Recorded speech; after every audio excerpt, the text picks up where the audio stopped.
bisa berkumpul di masjid yang kita cintai ini. Mudah-mudahan kumpulnya kita senantiasa mendapatkan cucuran rahmat dan maghfirah dari Allah Subhanahu wa taala. Selawat dan salam selalu tercurah kepada Nabi Muhammad sallallahu alaihi wasallam. Semoga kita termasuk umat Rasul, umat yang selalu istiqamah menjalankan sunnah-sunnah Rasulullah sallallahu alaihi wasallam.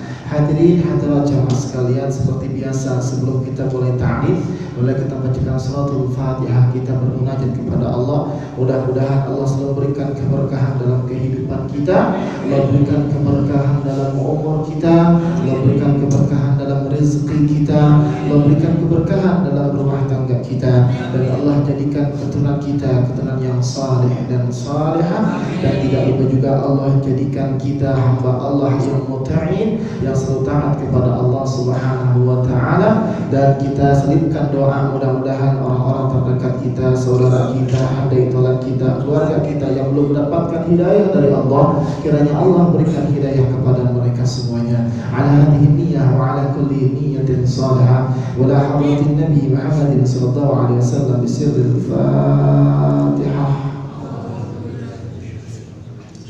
Alhamdulillah rabbil alamin. Iyyaka na'budu wa iyyaka nasta'in ihdinas siratal mustaqim siratal ladzina an'amta 'alaihim ghairil maghdubi 'alaihim waladdallin. Amin. Bismillahirrahmanirrahim. Min Muhammad ibn Abdullah wa rasulih ila Hirqal 'azim ar-Rum. Salamun ala man ittaba'al huda. Amma ba'd. Fa inni ad'uka bi di'ayatil Islam. Aslim taslam. Yu'tikallahu ajraka marratain. Fa in tawallaita fa inna 'alaika ithmal arishin.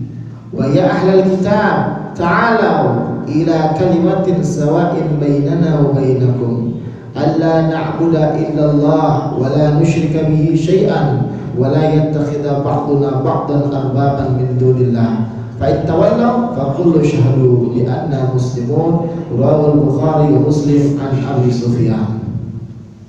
Ini adalah salah satu isi dari suratnya Rasulullah sallallahu alaihi wasallam kepada Heraklius, raja Romawi, yang mana Romawi merupakan peradaban yang sangat tua sekali. Romawi dan Persia ketika itu. Dari Muhammad bin Abdullah dan Rasulnya ila Hirqal Azim, kepada Raja Heraklius, raja atau penguasa Romawi.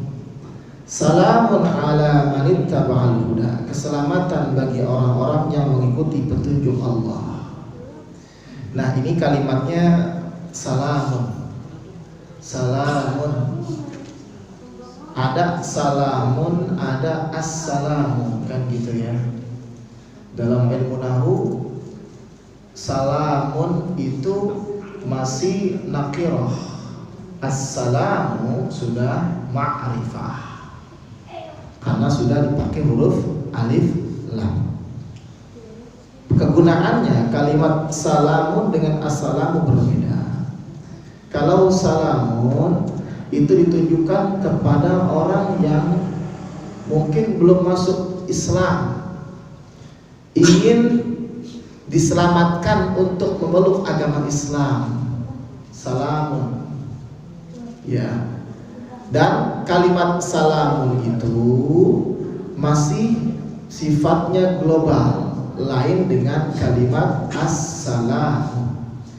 Kalau assalamu berarti mukhatabnya, objeknya adalah orang Islam.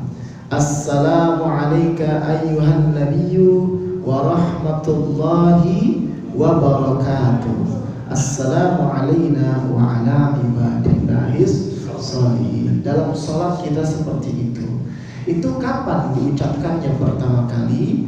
Peristiwa Isra dan Mi'rajnya Rasulullah sallallahu alaihi wasallam. Ketika Rasulullah sallallahu alaihi wasallam di-mi'rajkan oleh Allah Subhanahu wa taala, Rasul katakan at-tahiyatul mubarakatus shalawatut thayyibatu lillah. Allah membalas dengan assalamu alayka ayyuhan nabiyyu wa rahmatullahi wa barakatuh. Allah membalasnya kepada Nabi, assalamu alayka, keselamatan untuk kamu ayyuhan nabiyyu, wahai nabi, wa rahmatullah, dan rahmat Allah, wa barakatuh, dan berkah dari Allah. Namun Rasulullah SAW ketika itu meminta kepada Allah, bagaimana dengan hambaku ya Allah? Rasulullah katakan, assalamu alayna wa ala ibadillahis shalihin. Makanya Rasulullah SAW ya, seorang Rasul yang selalu memikirkan umatnya. Sebenarnya kalau Rasulullah egois, ngapain Rasulullah balik lagi ke bumi, kan begitu? Kenapa? Di sana sudah dikasih gambaran surga segala macam. Ya Allah, saya di sini aja deh, beres. Tapi Rasulullah ingat daripada umatnya yang belum mendapatkan hidayah dari Allah Subhanahu wa taala. Kembali lagi kepada kalimat salam. Salamun, jadi salam itu ditujukannya kepada biasanya muslim atau non muslim, sifatnya global muslim gitu ya. Kemudian salamun ala man ittaba'al huda. Amma ba'du fa inni ad'uka bi di'ayatil Islam. Rasulullah SAW mengajak Heraklius untuk masuk Islam. Aslim, taslam, masuk Islam maka kamu akan selamat. Yu'tikallahu ajraka marratain. Allah akan berikan ganjaran dua ganjaran, di antaranya fid dunya wal akhirah. Fa in tawallaita, seandainya engkau berpaling Heraklius, fa inna 'alaika itsmal arsyin, maka kamu bisa menanggung dosa Arisyiyin. Nah, Arisyiyin ini maknanya adalah petani. Jadi dalam bahasa Arab itu Arisyiyin artinya petani-petani. Nah, maksud petani ini apa? Karena Rasulullah SAW ketika mengungkapkan hadis beliau, biasanya ada sesuatu yang terbesit, pelajaran yang terbesit yang kita dapat. Ternyata bangsa Romawi tersebut paling banyak bercocok tanam. Ya, jadi mereka bangsa yang pintar bercocok tanam. Makanya disebut Arisyiyin, banyak yang bercocok tanam. Seandainya Heraklius tidak mau mengikuti Rasulullah SAW, tidak mau masuk Islam, maka fa in tawallaita fa inna 'alaika itsmal arisyiyin. Dosanya petani itu dari kamu semuanya. Kok bisa begitu? Karena biasanya ketika seorang raja itu masuk Islam, biasanya rakyatnya pun mengikuti daripada rajanya. Karena kebiasaannya seperti itu. Kalau rajanya belum masuk Islam, biasanya rakyatnya ogah. Gitu. Wa ya ahlal kitab, ta'alu ila kalimatin sawa'in bainana wa bainakum. Wahai ahli kitab, marilah menuju kepada kalimat yang mana tidak ada perbedaan di antara kita, di antara kami dan di antara kalian semua. Nah, Heraklius dinamakan juga ahli kitab. Kenapa? Karena agamanya adalah Nasrani. Beda ketika Rasulullah SAW memanggil orang kafir tidak dengan sebutan ahli kitab. Innal ladzina kafaru, pakai kafaru, kalimatnya orang-orang kafir. Kadang-kadang menggunakan kalimat Quraisy, ya, gitu. Kemudian berikutnya lagi, alla na'budu illallah, agar engkau, ya, agar tidak menyembah kecuali Allah, agar kita tidak menyembah kecuali Allah. Wala nusyrika bihi syai'an, jangan syirik kepada Allah dengan sesuatu. Wala yattakhidha ba'duna ba'dan arbaban min dunillah, jangan mencari di sebagian di antara kita tuhan-tuhan selain daripada Allah.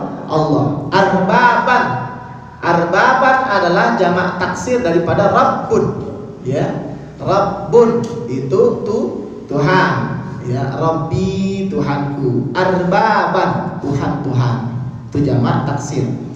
Fa in tawallaw, seandainya engkau berpaling, faqul syahadu bi anna muslimun, seandainya kalian berpaling maka saksikanlah bahwa kami semua adalah orang-orang Islam. Jadi Rasulullah SAW ketika menuju Romawi, Rasulullah kuat, dan ketika itu Rasulullah berani. Kenapa? Karena memang Rasulullah sudah kuat persenjataannya untuk mengajak orang-orang Romawi masuk agama Islam. Rawahul Bukhari wa Muslim, hadis riwayat Bukhari dan Muslim sahihain. Berikutnya lagi, bay'uni ala alla tusyriku billahi syai'a wa la tasraku wa la taznu wa la taqtulu auladakum wa la ta'tu bi buhtanin taftaruna baina aydikum wa arjulikum wa la ta'su fi ma'rufi faman waffa minkum fa ajruhu 'ala Allah wa man asaba min dhalika syai'an fa'uqiba bihi fid dunya fa huwa kafaratun lahu wa tahur wa man asaba min dhalika syai'an thumma satarahu Allah fa huwa ila Allah in syaa'a 'afa 'anhu wa in syaa'a 'aqabahu. Rawahu Ubadah bin Samit. Bay'uni ala at-tusyriku billahi syai'a. Ya, maka janganlah kalian syirik kepada Allah. Jangan menyekutukan Allah terhadap sesuatu hal. Wala tasriku, jangan kalian saling mencuri satu sama lain, atau jangan kalian mencuri, jangan kalian zina, jangan kalian membunuh anak-anak kalian. Kok bisa gitu? Ya, karena memang zaman Rasulullah SAW, sebelum Rasulullah itu diutus oleh Allah Subhanahu wa taala, banyak sekali orang yang membunuh anak-anak mereka, terutama anak perempuan. Jadi ketika mereka mendapati anak perempuan, maka dianggap mereka sebagai aib untuk mereka semuanya. Yes. Ya, jadi aib untuk orang-orang kafir ketika itu. Kenapa? Karena memang perempuan dianggap mereka tidak bisa berbuat apa-apa. Perang kagak bisa, bisanya nyusahin doang. Itu anggapan mereka. Makanya ketika Rasulullah SAW diutus oleh Allah Subhanahu wa taala meninggikan derajat wanita ketika itu. Jadi dijelaskan di sini, jangan sampai kalian bunuh anak kalian. Dalam ayat Allah Subhanahu wa taala, wala taqtulu auladakum khasyata imlaq. Ya, jangan kalian bunuh anak-anak kalian, ya, takut kekurangan.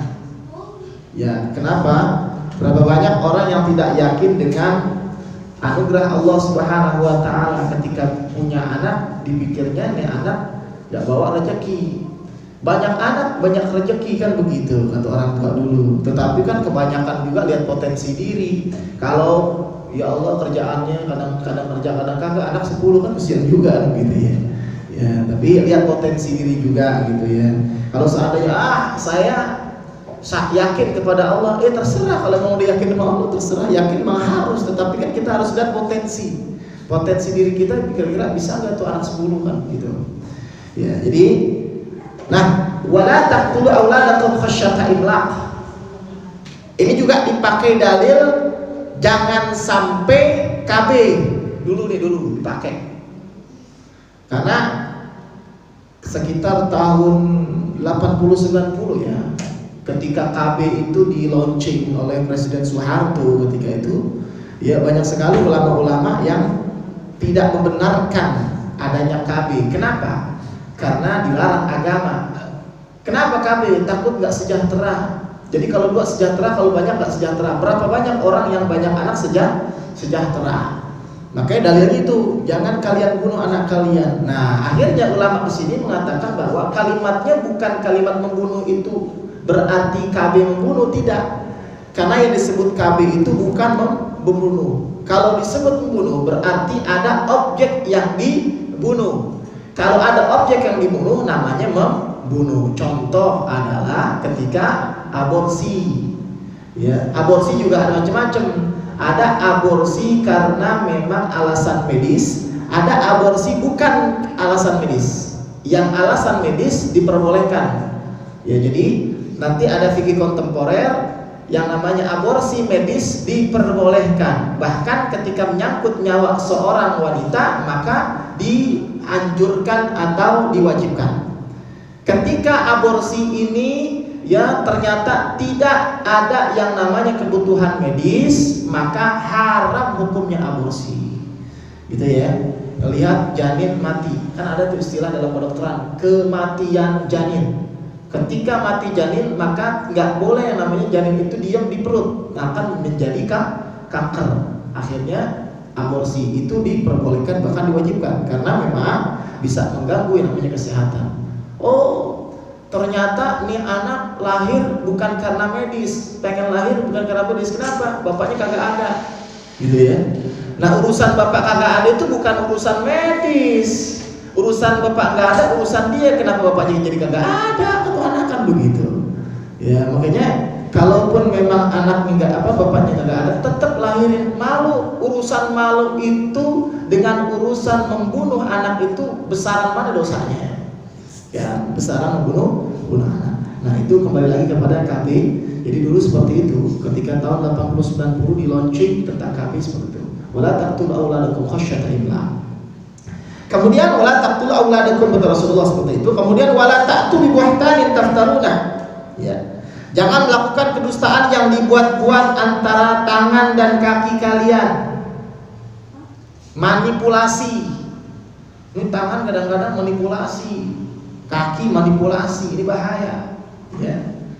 Yang gampang manipulasi kan yang biasanya kan perbuatan tangan nih. Hati menggoda, kemudian pikiran dicerna, tangan main, kaki ngejalanin, jadi. Ya. Kata Rasulullah, wala ta'tu bi buhtanin taftaruna baina awidaykum wa arjulikum. Wala ta'su fi ma'ruf, jangan kalian maksiat dengan yang namanya kebaikan. Faman wafa minkum fa ajruhu 'ala Allah. Barang siapa yang bisa menjaga daripada hal tersebut, maka Allah akan berikan ganjaran kepadanya. Wa man asaba min dzalika, barang siapa mengerjakan salah satu di antara yang tadi yang disebutkan, apa aja tadi? Syirik, mencuri, zina, membunuh anak kayak membunuh embrio kayak gitu ya. Kemudian ya, melakukan kedustaan yang dibuat-buat, maka fa'uqiba bihi dunya, maka akan diberikan ganjaran di dunia. Fa huwa kafaratun lahu wa tahurun, sebagai kafarat dan sebagai pensuci untuk dirinya. Jadi berapa banyak orang yang diberikan kontan oleh Allah siksaan di dunia lantaran berbuat yang barusan disebutkan. Itu intinya apa? Untuk mensucikannya daripada dosa-dosa di hadapan Allah Subhanahu wa taala. Gitu ya. Kemudian wa man asaba min dzalika syai'an. Ya. Thumma satarahu wa fa wa Allah in syaa'a fa'anhu. Barang siapa yang senantiasa dia menjalankannya, kemudian Allah menutupinya, fahuwa ilallah in syaa'a fa'anhu. Itu terserah Allah nanti diampuni apa kagak. Jadi kalau ada orang ngerjain, belum dapat balasan juga, nanti ibaratnya terserah Allah mengampuni apa kagak. Intinya adalah ketika kita mendapatkan satu ujian musibah, kita introspeksi, barangkali kita ada salah sama Allah, dan mudah-mudahan dengan ujian ini bisa mensucikan daripada dosa-dosa kita di hadapan Allah Subhanahu wa taala. Insya'a akhbahu. Dua mubarak bin Sa'id. Babani mu'ajjalani 'uqubatuhuma fid dunya. Al-baghyu wal 'uququ rawahul Hakim. Ada dua perbuatan dosa yang mana Allah akan memberikan balasannya di dunia. Ya, ada dua perbuatan dosa yang mana Allah akan berikan balasannya di dunia. Ini dua. Apaan tuh? Al-baghyu. Al-baghyu itu asal katanya perbuatan yang melampaui batas. Tusrifu, saraf. Bisa juga al-baghyu di sini adalah az-zina. Orang kalau biasa zina, naudzubillah min dzalik, zina, maka balasannya nanti di dunia. Makanya terjadi penyakit-penyakit, subhanallah, penyakit AIDS yang obatnya belum ketemu sampai sekarang. Tanya dokter, dok, penyakit AIDS ada nggak obatnya? Dokter bilang kagak ada obatnya. Yang ada adalah menghambat virus tersebut untuk menjalar. Terus gimana dok? Siap-siap mati cepet gitu. Bahasanya, bahasa kasarnya begitu. Kenapa? Karena menyerang yang namanya imun tubuh. Zaman Nabi AIDS ada nggak? Ya, kalau kita melihat zaman Nabi itu penyakit yang paling parah bukan AIDS. Apaan itu? Penyakit yang parah adalah penyakit kulit, sopak, baros dan lain sebagainya. Ya, penyakit kulit kayak zaman Nabi Ayub alaihissalam penyakit kulit.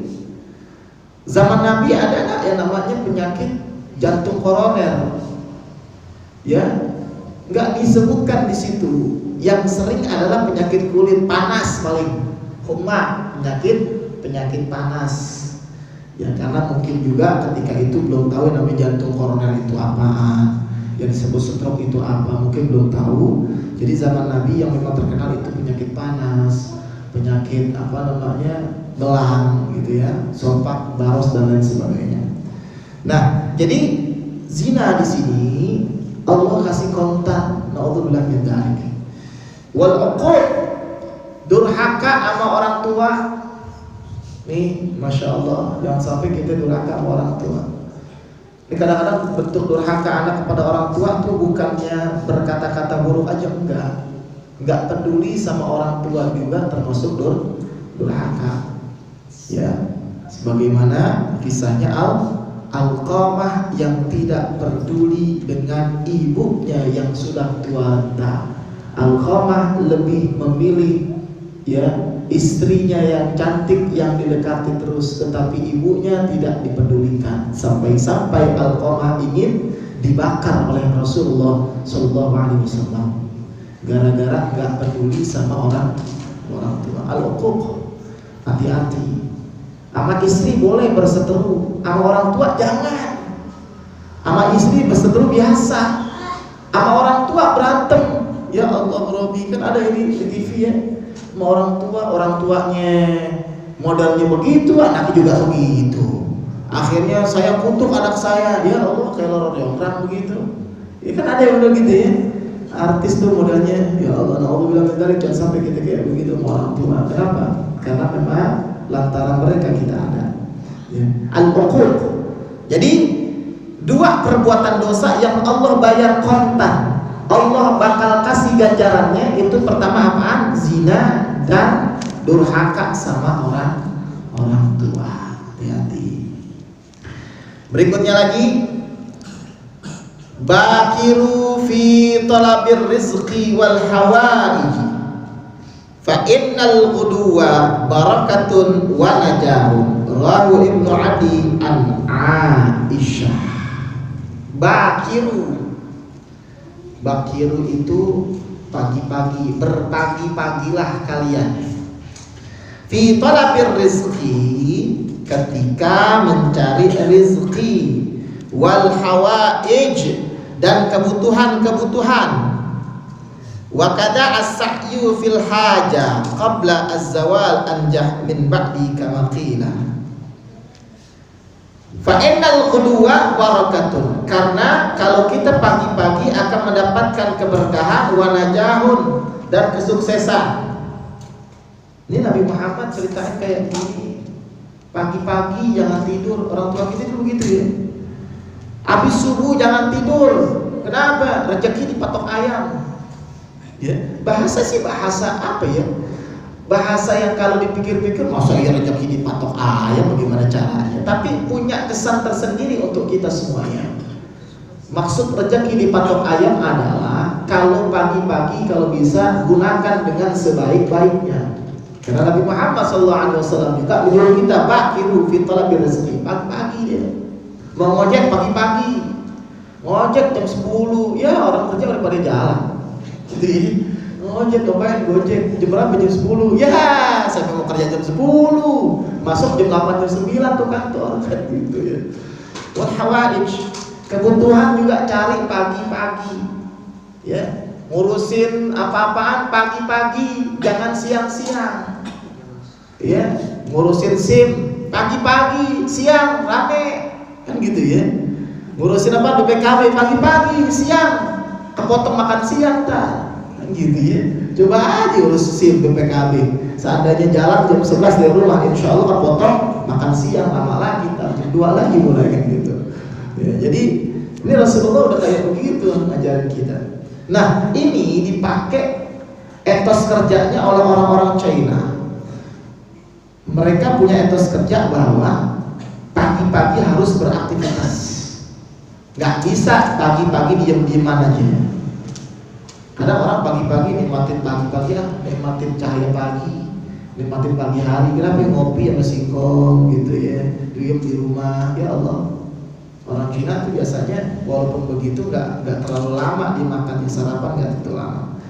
Ya, jadi kata Nabi, fa'inal ghudwa barakatuh. Pagi-pagi ada berkah tersendiri, wanajahun, dan ya keberuntungan, kemenangan. Kemudian berikutnya lagi, bu'ithtu bijawami'il kalimi wa nusirtu birru'bi wa baina ana naimun wa utitu bimafati khazainil ardi fawudi'at fi yadayhi. Riwayat Syekhan an Abi Hurairah. Rasulullah SAW bersabda, Rasul diutus oleh Allah Subhanahu wa Ta'ala dengan kalimat-kalimat yang global. Kalimat global. Makanya Nabi Muhammad SAW ketika diturunkan surat Al-Fil, alam tara kaifa fa'ala rabbuka bi ashabil fil alam yaj'al kaydahum fi tadlil wa arsala 'alaihim tayran ababil tarmihim bihijaratin min sijil faj'alahum ka'asfin ma'kul. Tayran, burung. Kalau sudah bicara dengan burung, maka nanti di situ ada yang namanya pergerakan sayap burung. Ada kesan-kesan tersendiri dari Nabi. Ya. Kemudian Quran merupakan syifa'un, obat. Ya, globalnya Quran adalah obat. Berapa banyak orang dengan menggunakan ayat Quran menjadi obat?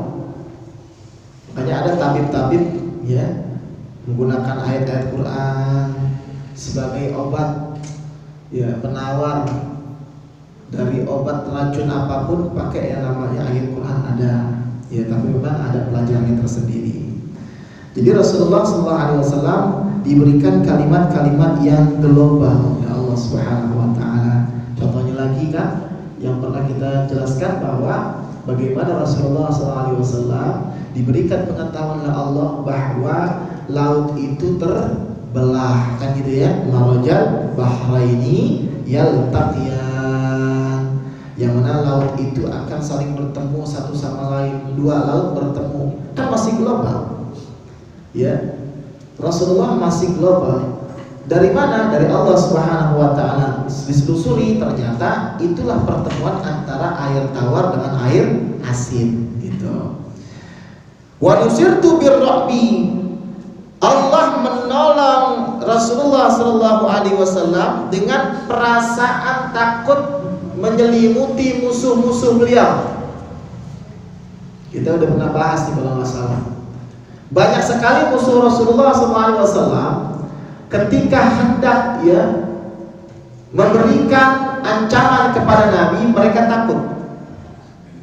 Bahkan kalau kita lihat bagaimana Abu Jahal CS, ketika Abu Jahal dan kawan-kawannya ingin mencelakai Nabi dengan mengatakan bahwa saya kalau melihat Muhammad, seandainya saya melihat Muhammad, saya akan menimpakan batu kepadanya.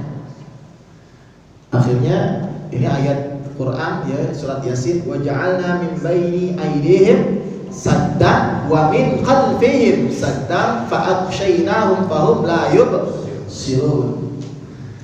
Ketika itu Abu Jahal mengambil batu, ternyata batunya itu nggak bisa diangkat sampai dia ketimpa sendiri. Cerita kepada teman-temannya, kepada kaumnya, akhirnya kaumnya bilang, udah kita nanti yang begituin, yang mencelakai Rasul, nanti yang mencelakai Muhammad.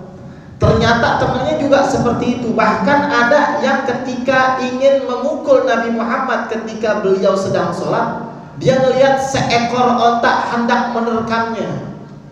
Berarti Allah berikan rasa takut kepada mereka. Itulah nisirtu birru'bi. Ini hadis riwayat Bukhari dan Muslim. Makanya banyak sekali kejadian bahwa Rasulullah belum diapa-apain orang kafir pada takut. Wa baina ana naimun utitu bimafati khazainil ardh. Ketika Rasulullah SAW dalam keadaan tertidur, Rasulullah diberikan kunci-kunci rahasia bumi. Tahu Rasulullah. Rasul tidur tahu. Diberikan pengalaman oleh Allah Subhanahu wa taala kunci-kunci bumi. Fa wudi'a fi dai, dan diletakkan di tangan saya. Ya, kunci bumi Rasulullah tahu. Riwayat Bukhari an Abi Hurairah. Berikutnya lagi, bainama kalbun yutifu bi raqiyatin kada yaqtuluhul atashu in ra'athu baghiyun min baghaya bani Israil fataza'at muqaha fastaqat lahu bihi fasaqathu faghufira laha. Riwayat Bukhari Muslim an Abi Hurairah. Ini hadis tenar. Satu saat ada anjing mengelilingi sumur. Seekor anjing mengelilingi sumur. Dia ngelihat di sumur ada air. Dia minum, nyemplung. Anjing kan gak bisa berenang, gitu ya. Ada gak anjing berenang? Ya paling di sirkus doang kali ya, gitu diajarin. Ini di sumur. Ya kalau berenang seandainya ada tepiannya masih enak, bisa di danau gitu ada tepiannya masih enak. Ini sumur, dia masuk ke sumur, ini nyemplung, mati dia kan begitu. Apalagi oksigennya sedikit. Dimuter-muter tuh anjing ngeliatin. Akhirnya gak lama kemudian, ya hampir-hampir dia mati. Kenapa? Pengen minum tapi kagak bisa. Hampir mati dia kehausan. Ternyata dilihat oleh seorang pelacur daripada pelacur-pelacur Bani Israel. Ya, baghiyun itu pelacur, wanita tunasusila. Ya, ada seorang pelacur dari Bani Israel. Ini dapat pelacur nih, bukannya orang biasa. Fanaza'al muqaha. Akhirnya dia nyopot khufnya atau sepatu kulit ya. Khuf itu sepatu kulit. Dicopot tuh sepatu kulitnya. Sepatu kulit bukan sepatu kulit kayak kita kali ya. Sepatu kulit kayak kita mungkin bahannya udah apa macam-macam ya, udah ada kapasnya segala macam gitu ya. Nah, kemudian fastaqat lahu bihi fasaqathu. Ketika itu akhirnya diambil air itu dengan sepatunya, diambilin air. Karena kan gak ada gayung, dia bingung pakai apaan, pakai tangan kagak bisa, diambilin pakai dibuat gayung tuh yang namanya sepatunya diambil. Ini anjing dikasih minum, anjing dikasih minum. Kata Rasul, faghfara laha, Allah ampuni dosa-dosanya. Bayangin, itu seekor anjing yang mana binatang yang najis kita tolong. Allah kasih ampunan untuk seorang wanita pelacur. Ini kan berat banget ya. Yang ditolong anjing, ya najis. Pelacur, ya kalau kita lihat sebelah mata gitu ya. Gimana kita seorang yang beriman, yang melaksanakan sholat setiap hari, yang bertakwa kepada Allah. Kalau seandainya jangan lihat anjingnya, lihat kucing. Ya, lihat kucing. Kalau misalkan kucing kelaparan, kasih ya kasih kalau ada makanan, gitu ya. Ini kadang-kadang kagak sih, ada kucing rewel, tendang aja, gitu kan. Ya Allah, ingat bahwa nanti ya di antara yang bisa menjadi penyebab kita bisa masuk surga, di antaranya juga kucing, gitu ya. Kucing nyari nanti, nyari orang-orang yang mengasihi kita semua. Makanya ada istilah Abu Hurairah gitu ya, Abu Hurairah. Kalau memang kucing ternyata masuk rumah kita, ini ayam baru digoreng, ditaruh di penggorengan, di atas penggorengan masih panas, ntar dulu, misalkan begitu nggak diangkat, kucing makan, jangan sewot sama kucing. Sewot dalam sama kucing, yang salah siapa? Kenapa taruh di atas tuh ayam? Enggak, buat mirisin doang. Ya diliatin kan begitu. Ya, makanya ada istilah kucing itu kalau ngambil ikan, ngambil ayam, hakikatnya nggak mencuri. Kenapa? Emang kerjaannya kucing. Gitu ya. Kalau kucing nggak gitu nggak makan. Gitu ya. Kadang-kadang manusia juga ini juga tulang baru dikasih. Saya waktu kucing gara kan begitu ya. Ya. Makanya lagi-lagi Abu Hurairah di antaranya adalah seorang penyayang kucing, ya, penyayang kucing, istilahnya Abu Hurairah. Ada nggak Ummu Hurairah? Nggak ada. Kalau dia ada terserah kan begitu. Ummu Hurairah kali. Ada orang cinta kucing, samping senangnya sama kucing, suaminya lupa, gitu ya. Kadang-kadang